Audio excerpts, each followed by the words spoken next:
Good morning, Internet. This is the Old Fat Dad, and welcome back to another beautiful day on the Goober Nation gun range.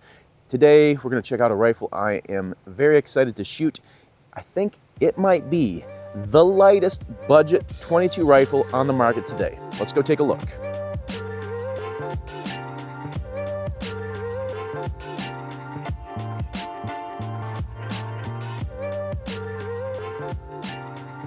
This is the Keystone Arms Crickett Overlander, and I have the one that is in their aluminum chassis, and it has all sorts of beautiful carbon fiber everywhere. That's a carbon fiber barrel. They've got this lightweight wire style stock, and it's got a little carbon fiber tube on the back.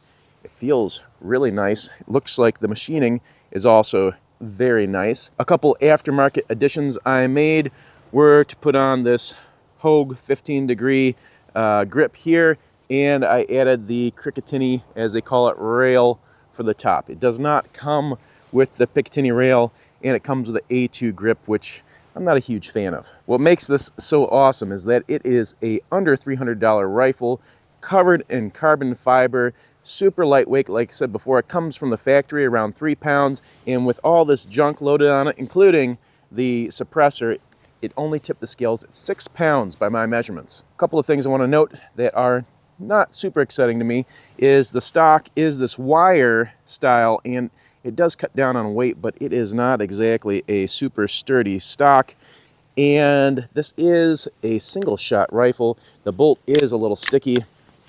Crickett is known for their beginner rifles, the single shot style, but this is built out to be a good size for any type of shooter. The stock is adjustable, so you can bring it in, or whoop, if I can get it up, there's the other button.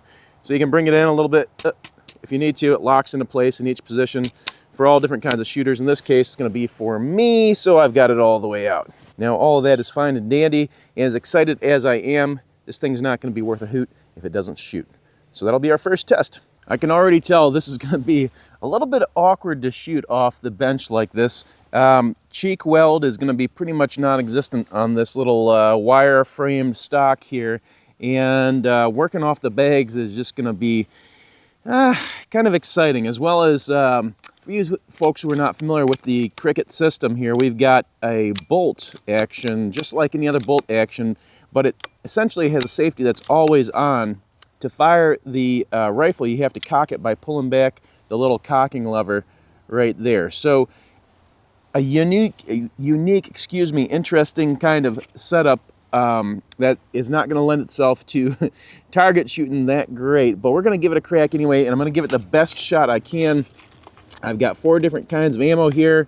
They're all subsonic, and they are all match ammo. It ranges from CCI, standard velocity, a great budget target shooting type of ammo, up to Lapua Center X, which is a premium round, and 2 Eley variations of ammo here. I've got the match, and what else do I got? The Tenex. So this is kind of like Eley's top of the line target ammo as well. So we're going to put the best possible ammo through this little guy. We're going to use a pretty good scope here. This is the Vortex Viper 3-15, and hopefully I can perform as well to give it the best chance for success as possible. We're set up at 50 yards. I'm going to spare you the pain of trying to watch me shoot these one by one, and we'll just shoot some B-roll for you to enjoy and then check out those targets.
Well, I just wrapped up the accuracy portion of our testing, and I've got a couple of observations to make.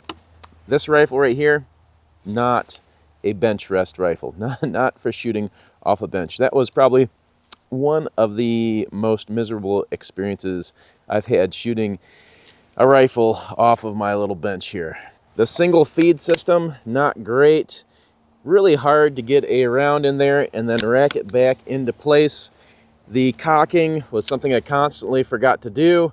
The trigger is just not that great. It's pretty heavy. There's a good bit of creep before it clicks over, and it doesn't feel, god dang, I'll tell you what, it doesn't feel predictable at all. Sometimes it goes off quick, and sometimes I'm pulling, and then finally it goes. Didn't feel super great, to be honest. And the whole stock setup and the chassis with its abbreviated little nose here just didn't want to sit on my bags, didn't want to stay steady. You know, all in all, a pretty miserable experience shooting this off the bench. I think that the groups reflected that as well. Show you the paper real quick. So bottom corner here is our Center X. That is probably our best group right there. I'll post up the numbers as we go, but just as a quick abbreviated synopsis here, nothing shot even close to half inch at 50 yards, which is our 1 MOA target I like to try and hit with all my rifles.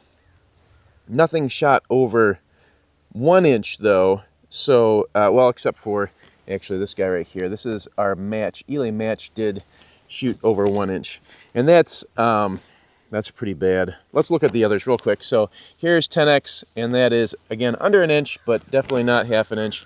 And the CCI, whoop, come on, get in focus there. Our CCI right there. So our most expensive ammo, the Center X, did shoot the best. I think it's the most expensive. It's definitely up there, but really all of these here are not too far apart, with the exception of the Eley match. So at least that's good. I can shoot the cheap stuff and get pretty similar results to the super fancy expensive stuff. So I just spent all this time dogging on our poor old rifle here. And now I got to tell you that all that stuff I just said probably doesn't really matter, because shooting off a bench is not the intended purpose of this rifle.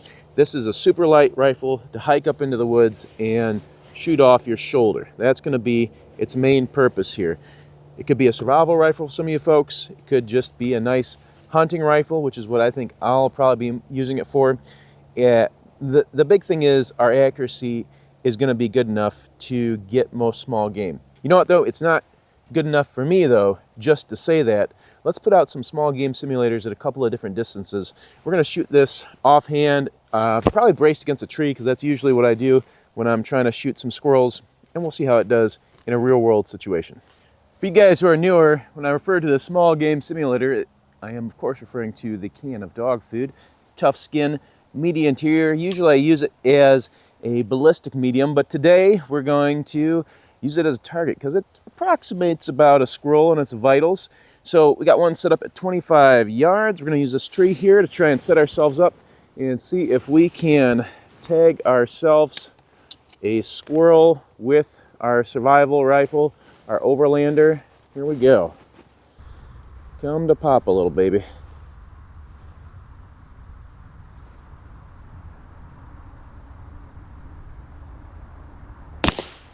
All right, dead center, easy shot.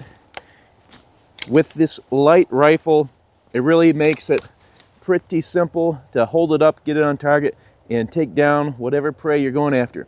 Let's make it a little harder. I'm gonna go out to 50 yards for my next shot. All right, got all the squirrels in the woods laughing at me. Let's see if I can shut them up though. I'm gonna go off the tree here, try and put one 50 yards downrange on our small game simulator off this lovely little tree and redeem myself here in the squirrel woods.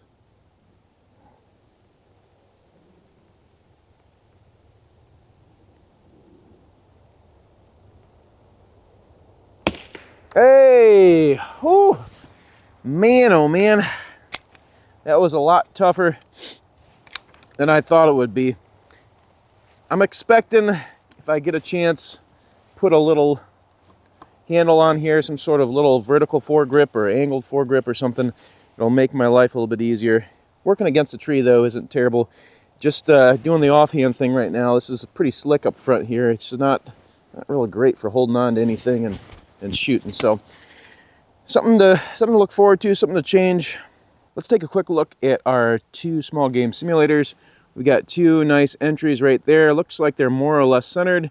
And then they came straight out the back, easy peasy. Not a whole lot of damage, obviously, with these subsonics, but the important thing to note is that when we are braced against a tree, we can get a pretty good shot with our little Cricket and center punch those small game simulators, which would result, I think, in a good hit on any kind of small game size target. Let's talk about the hits and misses with our super lightweight Overlander Crickett Keystone Arms rifle here. Big hit for me. It is super lightweight.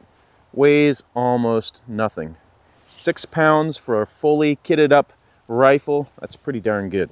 Another hit is that you can modify this. So if it's not working great for you, you can put a new grip on it. You can do the scope bases. I might change this out from the 3 to 15, which is kind of a heavy little chonker, to something with a little less magnification. We've seen, and I'll cover this in the misses, that accuracy is not that great. So why put a bunch of magnification on it if we're just going to use it to do hunting from 50 yards and under? It also has Picatinny rails you can set up around the rifle on the top, bottoms, and sides. So if you want to add some stuff on there, like a grip, which I think would be super helpful, it shouldn't be too difficult to do that. On to the misses. The biggest miss for me is just the actual function of this thing is just kind of clunky. The bolt's hard to work. You have to remember to hit the cocking mechanism, and really the trigger is just, it's really not my favorite. It's pretty darn heavy for such a lightweight rifle. I would think, and I know this is a rifle that is designed for newer shooters, kids. They want to make it as safe to operate as possible, but when you have something that's this light and the trigger pull is this heavy, everything moves. It's really hard to get a good trigger press without moving everything around. And this is really slick. It's hard to grab onto as well. Everything's really slick. I mean, it's all carbon fiber, which is nice. It feels great, but I can't really latch on and lock into anything here. We got a wobbly stock that also doesn't want to really lock in. The 2 locking mechanisms are just a pressure point here and here. You press those buttons down, and then it moves in and out really easily. And they just kind of pinch in on the wire, and they do an okay job of locking in place, but I can kind of move it around even after I press those buttons. One thing I didn't touch on that the rifle comes with, hopefully we can see here, let me get my fat face out of the way. There are sights. Let's see, can we see them? There we go. We got a peep sight back there, and we got a little blade up front. Those are, let's see, it looks like the rear sight is the only adjustable piece of this sighting setup. The front, it looks like it's locked in place there. I don't think you can, no, I don't think you can drift it at all. So you can adjust for elevation, no windage adjustment there. I did not use them. I don't love peep sights, and plus you have to get your face like right down here below the stock to be able to see down them. Maybe if I had a smaller face, I was a kid, I could see down those sights, but they're pretty much useless for me. So overall, what do I think about our lightweight rifle here? I still feel pretty good about it, honestly. I think for its purpose and with a little bit of modification, it's going to work out real good. I'm going to take this out hunting, do some squirrel hunting. I can get the accuracy I need to hit the targets I want to hit. So, you know, I can't be mad about that. And the lightweight aspect of it is just, it's just so nice. I can just imagine hauling this around. It's just going to be like there's almost nothing there. And really, that is one of the biggest obstacles to getting out and just covering a lot of ground and doing a lot of hunting is packing right so you don't wear yourself out and give up early or just are miserable the whole time. So in that regard, this really knocks it out of the park, and I think it's going to be perfectly adequate for its intended purpose. For under $300, I'd say it's a good buy. And that's all I have for you guys today. Thanks for watching, and we'll see you next time.